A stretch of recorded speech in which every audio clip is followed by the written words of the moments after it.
नसीब वसीब जैसा कुछ होता ही नहीं है। जो कुछ भी हमने पहले किया उसका परिणाम आज मिल रहा है। जो पिछले कर्मों के फल आज मिल रहे वही हमारा नसीब है। आज जो हम करेंगे उसका फल हमें भविष्य में मिलेगा। वो हमारा नसीब बन के भविष्य में वर्तमान बनकर हमारे सामने आएगा।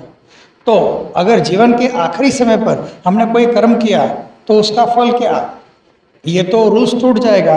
इसलिए पुनर्जन्म की बात आती है कि पुनर्जन्म में आखिर में हमने जो कुछ भी किया होगा वो कैरी फॉरवर्ड होकर हमारा ये जन्म का नसीब बनता है। तो अगर हम इस जन्म में कर्म करेंगे तो उसका फल अगले जन्म में मिलेगा।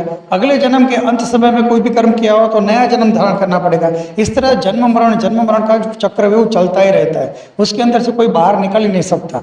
तो ये जन्म मरण के चक्र में से किस तरह से बाहर निकला जाए, ये जन्म मरण के चक्र को, सर्कल को किस तरह से तोड़ा जाए, यही आध्यात्मिक विज्ञान है।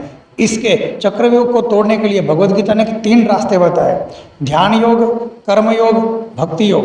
ये 3 ही रास्ते हैं जिसके माध्यम से इस विष चक्र को तोड़ा जा सकता है और उसमें से इंसान बाहर निकल के आ सकता है। उसको ही मोक्ष कहते हैं, उसको ही परम अवस्था कहते हैं, उसी को नर से नारायण का जुड़ जाना कहते हैं, उसको ही आनंद का परमानंद से जुड़ जाना कहते हैं, उसी के ही जीव को शिव के साथ जुड़ जाना कहते हैं। अगर आपको ऐसे वीडियो चाहिए तो शेयर और सब्सक्राइब कर सकते हैं जिसमें अध्यात्म के बारे में जानकारी मिलती है। सुनने के लिए थैंक यू। जय गुरुदेव।